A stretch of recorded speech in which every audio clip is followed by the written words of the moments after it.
Hello folks, welcome to another video here in the Microsoft Sim. It's Friday, at least it is when I record this, which means it's time for a Freeware Friday episode. And today we've got an episode, I might say upsized. We're going to look at a freeware aircraft, which we normally do. We're going to look at a freeware airport, which could just be the Austin Executive Airport, I'm guessing, considering what's painted on the roof. And we're also going to look at a bit of a freeware plug-in utility, I suppose you'd call it. So 3 bits of freeware today, folks. The feature, though, is the aircraft. And the aircraft that I speak of is actually hiding underneath this hangar, underneath this roof. There it is. How's that for a reveal, folks, hey? That is a DC-3. Yes, we have a freeware DC-3 available for the Microsoft Sim. I saw it hit the flightsim.to the other day. I thought, yep, I'll get me some of that. So we're going to have a look at it. It's a work in progress. Freeware stuff often is. And there's a bit of a story to how this one comes to be available. I don't want to go into that too much. I mean, you can read that for yourself on the .to. I will call attention to the documentation that the developer has included. I'm impressed by it, and I'm grateful for it. But yeah, we're going to take this for a fly out of Austin Executive, which is where we are. This is a custom freeware rendition of the airport. I don't know where we're going to end up. That's not important, folks. We're just going to go for a fly in a beautiful old bird. So I'm going to get us started. Actually, no, not quite get us started just yet. I'm going to get us pushed back. That might give you some idea of the freeware plugin that we're going to have a look at today, folks. So let me get set up here, and we'll get the pushback started. Then we'll get the engine started, and then we'll get airborne. So, folks, before I do the aviation-y stuff here, I thought I'd just call attention to something. If you're noticing, although would you be noticing? I am. If you're noticing that the visuals on my video today compared to the other ones have changed, there's a reason for that. What I've been doing is mucking around with some filters, which come. This functionality is available if you've got an NVidia card, graphics card, and you download the GeForce Experience app, and you can muck around with filters. So if you're in a game like the Microsoft Sim, yes, I called it a game, folks. If you're offended by that, go and spend some time in the room of mirrors. Have a look at yourself. If you're in a game like the Microsoft one and others, you can change the visual feel of the game by clicking Alt F3 in game, which brings up this little game filter configuration thing.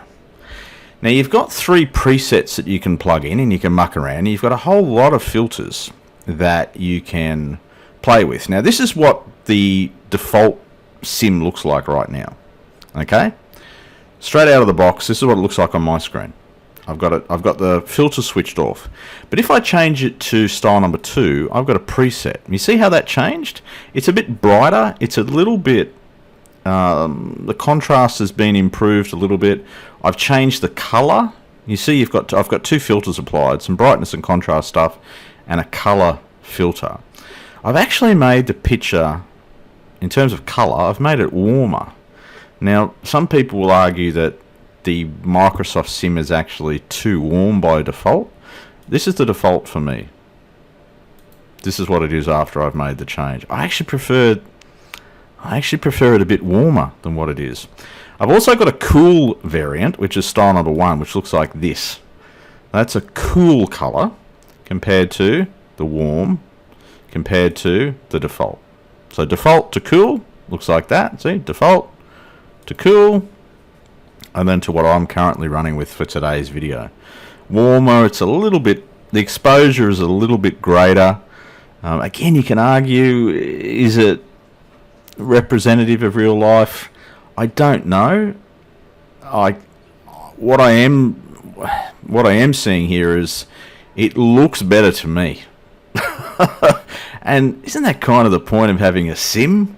You can change stuff and you can experiment and you can make it what you want. So I'm going to run with option number 2, folks. I thought I'd just call that out before the video goes too far, because I've just been mucking around with it. As I mentioned, you got to have an NVidia card, you got to have the GeForce Experience app, and then you'll get these game filters. Alt F3 to trigger it in game, and then play to your heart's content. Now let's get on with the aviation stuff. Alright folks, I had to move us outside so that I can start the engines without bringing down a structure and damaging the aircraft as well. I just wanted to call attention to, I'm not going to use the plugin, I just wanted to call attention to it, because there's been an update to it. It's this Toolbar Pushback thing that you can get from the .to. There'll be a link to it in the description. I'm guessing by now most people are familiar with it and use it and enjoy it. Version 1.4 hit the .to the other day, and that gives us pushback pre-planning. Pretty popular app, isn't it? Or plugin, 150,000 downloads. And Ambitious Pilots, the developer, is basically suggesting that you might want to consider supporting him in financial terms. As he says, freeware is free to use, but not free to create. I'm not going to use it today, basically because I haven't used it in a really long time, and I haven't tried the pushback pre-planning feature. So without having done a bit of rehearsal, folks, I'm not prepared to show that on the channel. But just wanted to bring attention to it. So that's the Freeware plugin. We've looked at the Freeware Airport, which is this thing you see here. Austin Executive, pretty well done. Congrats to the person that's done that work. And then the rest of the flight, we're going to focus on this beastie. This is the DC-3. Link to that in the description, link to the scenery in the description, and link to the Toolbar Pushback as well. Let's jump inside the bird, virtual cockpit, DC-3. There it is. Look, it's all right for freeware. It's not payware quality, but we're fortunate to have it here in the sim. We've had a few freeware DC-3s over the years, and there's been a couple of payware DC-3s over there in X-Plane that I may have owned. But here's what we've got today in the Microsoft Sim. And yeah, look, texturing and stuff like that, you be the judge, folks. What it does have, and I thought this was pretty cool, if I can just get the view right, it has a cabin modelled. Again, not top-end payware quality, but that's pretty good. Better than nothing, folks, hey? There you go. If you want to play the role of a DC-3 Capitan, or even a flight attendant, you can probably go for a walk down that aisle. I doubt that the door at the other end opens, folks. I don't believe there's any sort of opening doors and that sort of stuff in the aircraft. Not a whole lot of stuff's animated, from my understanding. But yeah, look, that's what you get, folks. We're going to go for a fly. I don't know how it flies. You're going to see it for the first time as I am today. Or I'm seeing it for the first time today. And that's what you're going to see on the video, is what I intended to say. I'm going to take a shortcut here, folks, in terms of starting it up. Now, what I would suggest, and I'll have a look at it, I'll bring attention to it. We'll have a look at the documentation during the flight that the developer has put together. I would strongly suggest you read the documentation before we try and start the aircraft. I wish I had. What you didn't see, and what you're not going to see in the video, is about 25 attempts to start the engine. And what I needed to do was change some stuff in the settings. It is documented. You've got to change your throttle axis configuration, which is a bit painful, but you know, you just duplicate a profile and run it, modify it there. Auto mixture I've got set in the assistance option. I've also got engine damage switched off, and that will allow me theoretically to start the engines. So what we might do is go outside. I'm going to do a Control-E, which is the shortcut, folks, and see if this works. All right. On the count of 3, 1, 2, and 3, let's start. Left engine start. Right engine start. There you go. It works. If you follow the guidance in the documentation, you will get the engines to start. If you do not wish to read the documentation, then good luck to you. Like I found out the hard way. So, quite difficult to taxi the beast. And I could make an absolute meal of this, folks. I'm going to give it a go.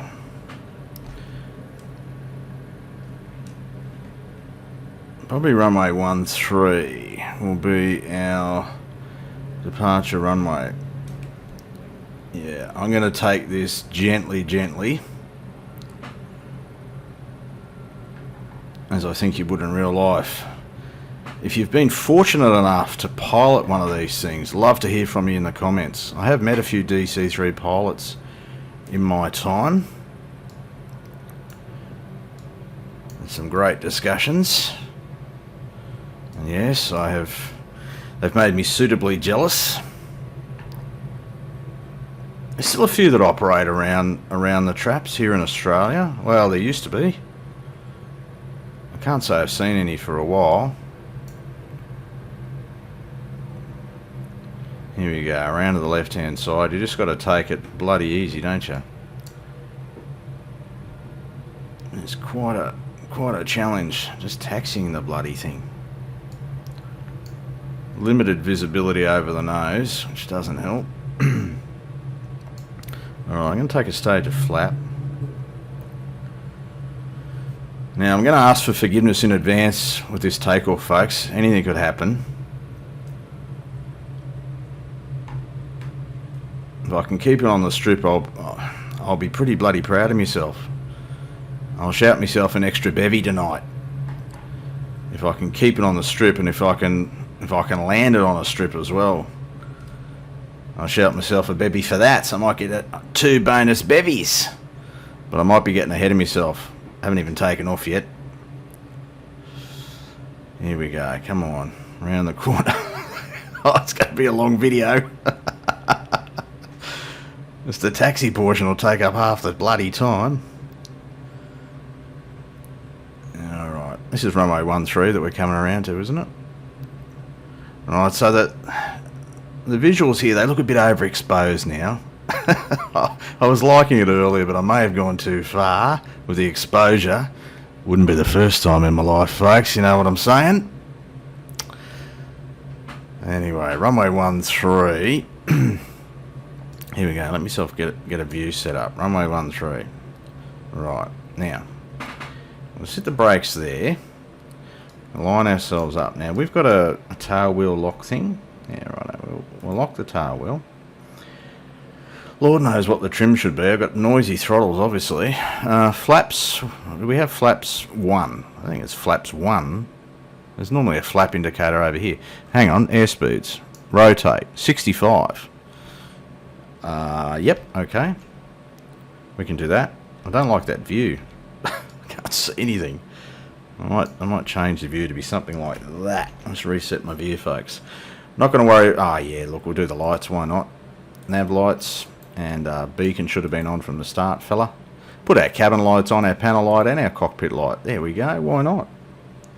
All right, folks, are we good to go? Let's give it a go. See what happens here. Runway 13 at Austin Executive.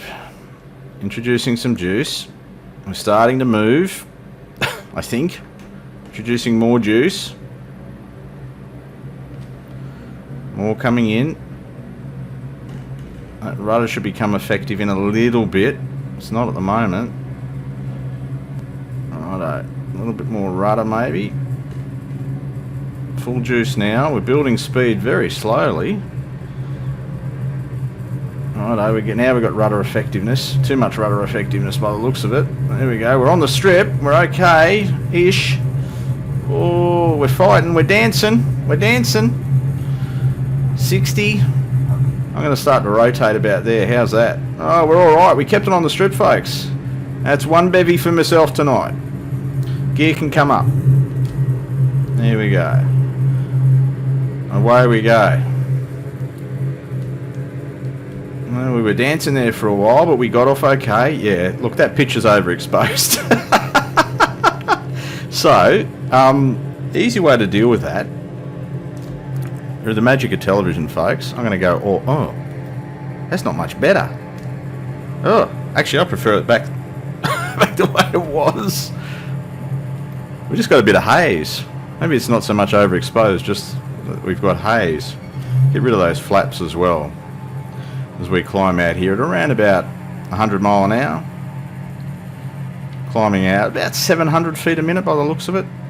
We'll come over to the left-hand side, over towards the east.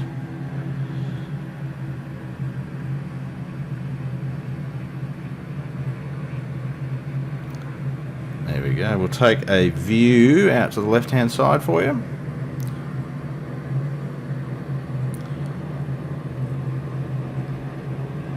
And she flies like you can feel the weight of the bird compared to a Lighty, that's for sure. Never flown a DC-3 in real life, so it's very difficult for me to comment on. Well, it's impossible for me to comment on whether what the flight dynamics are like. But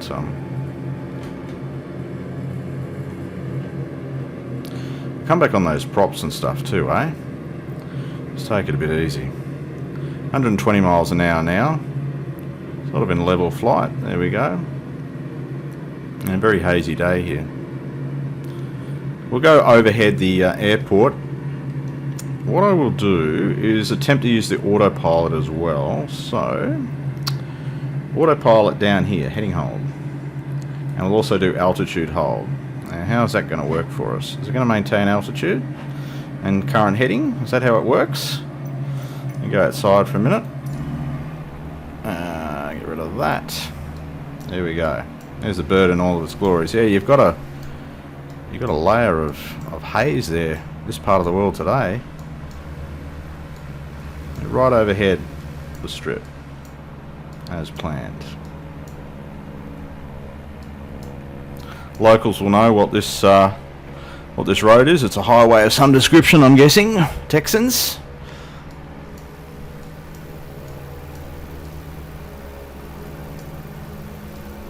Yeah, another shout out to subscribers to the channel who hail from this part of the world, or who at least call it home now.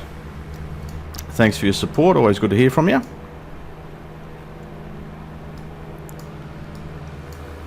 So what do we think? A bird you might want to add to your hangar? One to follow as it develops?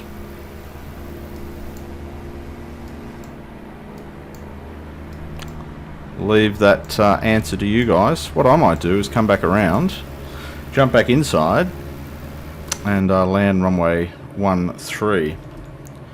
That view seems a bit weird. There's that view that I want. So I'm going to take the autopilot. Can I switch that to off? Yeah. Okay. So around to the right. Thanks. We'll slow down. Don't know what the flap extension speed is, or gear extension speed is.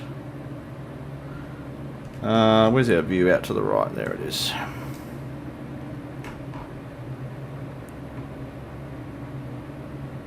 I'll just come back on the juice at least, and it'll help us to slow down. And we'll get the gear out.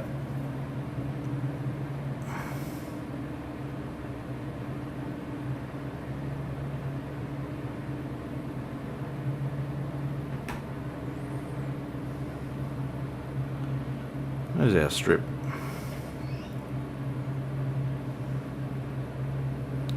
Somewhere out here, isn't it, folks?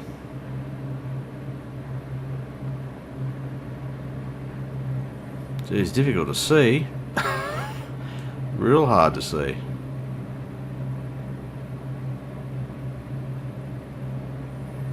Might even have to go outside to be able to see where we are. Oh, the strip's over here, doofus. Righto. We might take gear. We might take first stage of flap. I think we'll be safe enough at 120 miles to do that.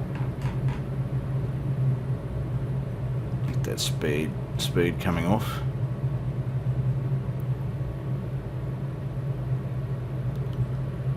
Retrim.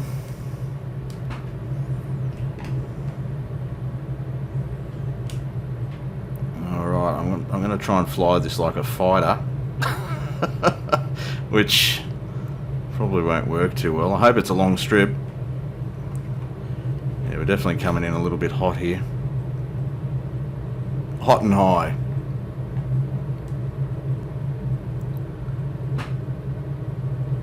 That's right, we should be okay. Get it on somewhere. Will we get it stopped? That's another question. And through 80 miles an hour, we're going okay here. Will I judge the round out correctly? Speed coming off, speed coming off. Oh, probably not. Oh, definitely a wheeler. Yeah, quite a challenge there as the tail wheel drops to the ground. We keep it on the strip. Do I get my second bevy? Do I get my second bevy? Ah, no, I've ruined it. Almost a ground loop, folks. Anyway, there we go. I jinxed myself. Folks, that's been the Freeware DC-3 here in the Microsoft Sim. Flown probably pretty clumsily by the old fella, but you get the idea. If you're in the market for such a thing, there'll be a link to it in the description. Thanks for your company, folks, and we'll see you in the next video.